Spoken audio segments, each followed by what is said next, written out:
오늘은 도시 생태학에 대해 말씀드리겠습니다.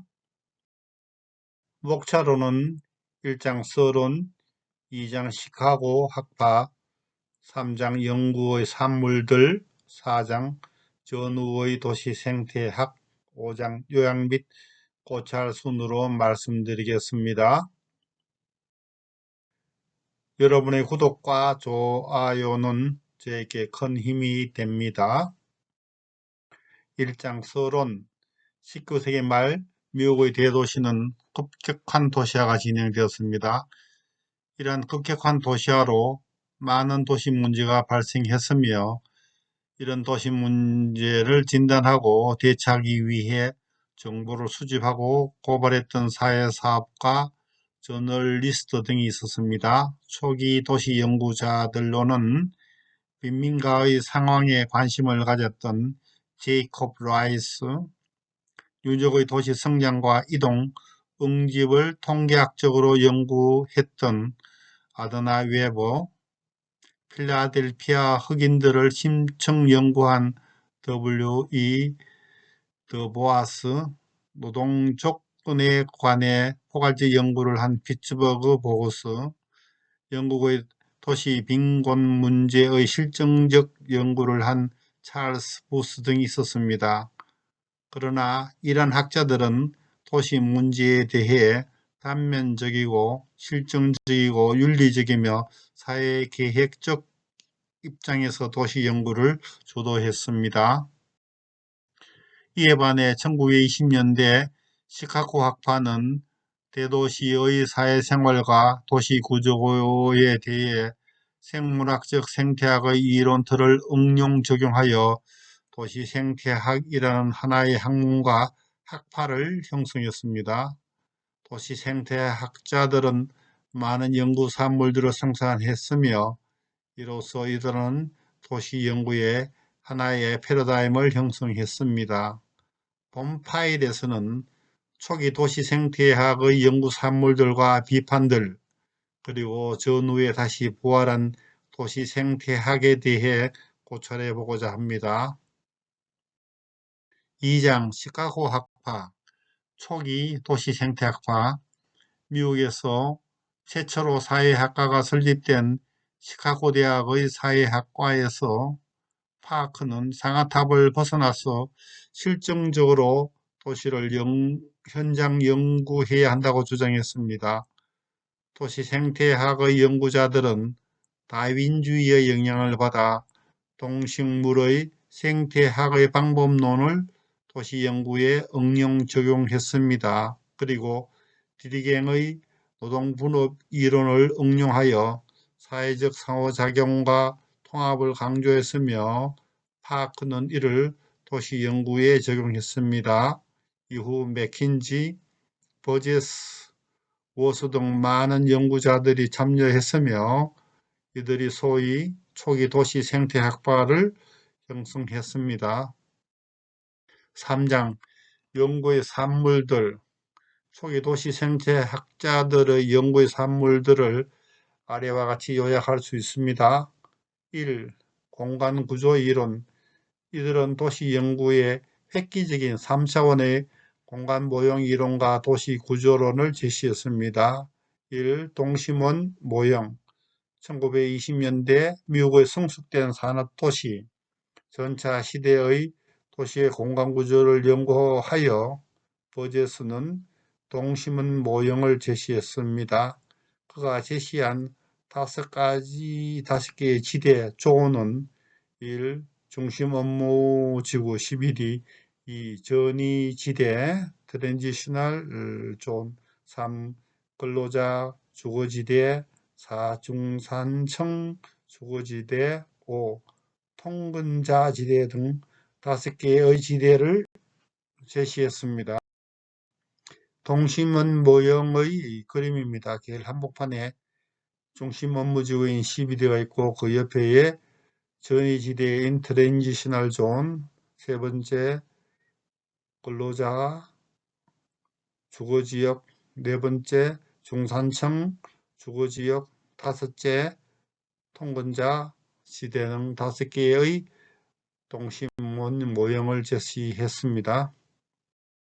이 선형 이론, 호이트는 보다 동태적인 공간 모형 이론을 제시했습니다. 공업지대는 철도 노선이나 강변을 따라 교외 지대로 뻗어나가는데 또 부채살 모양으로 뻗어나간다는 것입니다. 고급주택 지대는 교통로를 따라 입지하며 즉 대도시는 도심지에서 주요 도로나 교통 노선을 따라서 방사상으로 확장된다는 것입니다. 다핵 이론, 해리스와 울만은 도시의 토지 이용 패턴이 여러 개의 핵을 형성한다는 다핵 이론을 제시했는데 도시 공간이 다핵화되는 이유로 전문적인 편익 지점에 대한 수요, 동정 활동의 그런 집적의 필요성, 상이한 활동 간의 분리 메커니즘, 지대 지불 능력 등의 요인으로 핵이 형성된다는 것입니다. 선형 모형의 그림으로서 한복판에 CBD, 2의 도매 및 경업지대, 근로자 주거지구, 중산층 주거지구, 고급 주거지구 등 이렇게 부채살 모양으로 바깥으로 뻗어나가는 공간구조의 모형입니다. 해리스 울먼의 도시의 토지가 다핵을 형성하는 중심 업무, 도매, 저소득층, 중산층, 고소득층, 중공업, 교외지구 등 이렇게 다핵의 공간구조를 나타낸다는 모형 이론입니다. 이 생태적 과정, 에콜로지컬 프로세스, 도시 생태학자들은 생태 공동체의 개념에 기초하여 사회 집단과 조직들이 상호 경쟁과 협동적 관계를 형성하면서 하나의 사회 단위가 된다고 보았습니다. 그래서 생물학의 생태적 과정인 경쟁, 지배, 승계, 침입의 개념을 원용해서 도시와 지역사회의 토지 이용을 분석했습니다. 특히 경제적 경쟁을 중시했으며 생태적 확장 이론으로 맥켄지는 입지의 역할과 최적 입지를 강조했습니다. 이러한 생태적 과정의 대표적인 예로 어떤 주거지역에 상업 기능이 침입하여 입지와 지대 경쟁을 한 후에 그 주거지역이 상업지역으로 대체 승계되는 과정을 들고 있습니다. 3. 자연지역, 내추럴 에어리어, 생태적 과정을 통해 자연적으로 형성된 지역을 졸업보는 자연지역이라 불렀습니다. 자연지역은 집단 간의 경쟁의 결과로서 분화된 자연적 지리 단위이면서 새로운 관계가 구축된 사회적 단위로 보았습니다. 졸업보는 토지시장은 도시 인구를 선별하고 작은 영토로 분류하여 인구의 문화적 분리 수단을 제공한 것으로 보았습니다. 졸업원은 사회 및 지리적 격리 현상과 도시 생활과 경제 변화 등에 지속적으로 연구 산부를 제공했습니다. 자연지역은 그 안에 사는 사람들의 물적 개별성과 문화적 특성이 특징인 지리적 영역이었습니다. 그래서 자연지역 내에는 동질적이며 자연지역 안에는 이질적인 것이 특징으로 나타나고 있습니다. 4. 초기 도시 생태학에 대한 비판들. 초기 도시 생태학의 공간 모형 이론은 1920년대 전차 시대에 성숙된 산업도시를 분석한 이론이었습니다. 특히 버젯은 접근성, 어세스빌리티를 중요한 입지 변수로 간주하면서 접근성을 얻기 위하여 입지 경쟁을 한다고 주장했습니다. 그래서 단핵 중심의 CBD를 강조했습니다. 그러나 오늘날 자동차 시대, 거미줄 같은 복잡한 도로망과 지하철망의 시대에는 초기 공간 모형 이론들이 적합하지 못한 이론이 되었습니다. 그리고 P-레인은 토지 이용을 결정하는 것으로 경쟁 이외의 정서와 상징 등 비생태적인 요인들, 즉 문화적인 요인들이 작용한다고 주장했습니다. 또 데이비는 이론적 타당성보다는 조사 결과에 관심이 더 많았다고 비판했습니다. 이처럼 초기 도시 생태학의 이론과 연구 산물들에 대해 많은 비판들이 가해졌습니다. 4장 전후의 도시 생태학. 그러나 전후 도시 생태학이 호울리와 덩칸에 의해서 다시 주목을 받기 시작했습니다. 1. 호울리의 도시 생태학. 호울리는 맥킨지의 제자로 미시간 대학과 노스캐롤라이나 대학에서 교수로서 근무했습니다. 호울리는 인구의 증가에 따른 변화에 환경, 인구, 생체계가 균형을 지향한다고 주장했습니다. 그리고 그는 인간은 생물 물리적 환경의 변화에 적응하기 위해 자신의 행동을 수정한다고 했습니다. 그리고 이러한 적응을 통해 복잡한 사회로 진화하거나 확장한다고 주장했습니다. 인구 확장과 진화의 개념을 이해함으로써 호울리는 모든 유기체가 행동을 통해 환경과 연결되는 방법을 탐구했습니다.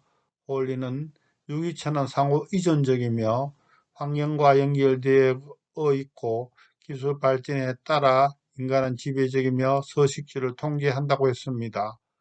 호울리는 지역사회의 성립 원리로 상호 의존, 중추 기능, 기능 분화, 지배 등으로 보았으며 이 4개의 요소가 최대한 기능하여 상호 영향을 주는 상태를 균형 상태로 보았습니다. 중추 기능을 중심으로 각 기능들 간의 지배 의존 관계가 유지되면 토지 이종의 일정한 패턴이 나타나는 것입니다. 이처럼 호울리는 경쟁보다는 적응과 상호 의존성을 강조했습니다.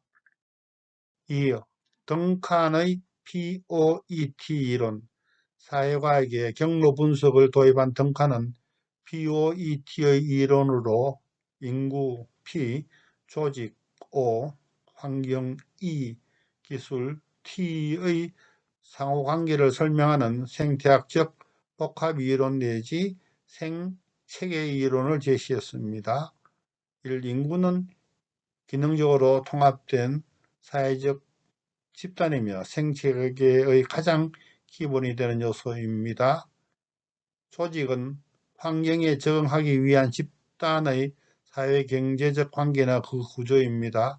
사회 조직은 인구가 조직되어지는 방식을 말하며 환경은 집단에 대한 영향을 끼치는 외적 여건이며 대표적으로 도시의 조성된 환경을 들 수 있습니다.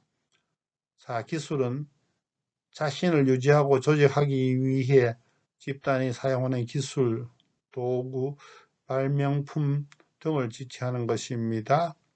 이러한 4개의 변수들은 도시나 지역사회에서 독립변수로 또는 영향을 받는 종속변수로 상호작용한다고 했습니다. 이러한 상호작용 속에서 생체계는 균형을 이루거나 확장한다고 주장했습니다. 5장 요약 및 고찰 1. 초기 도시 생태학파는 생물 생태학의 이론 틀을 도시 연구에 적용했으며 도시 연구에 큰 학파를 형성했습니다. 2. 초기 도시 생태학파들의 연구 산물로는 공간 모형 이론, 토지의 생태적 과정, 자연지역 이론 등이 있습니다. 그러나 도시 공간 모형은 20세기 초 전차 시대에 적합한 이론들이지 오늘날 자동차와 지하철의 네트워크화된 도시에는 적합한 모형은 아니라고 생각됩니다.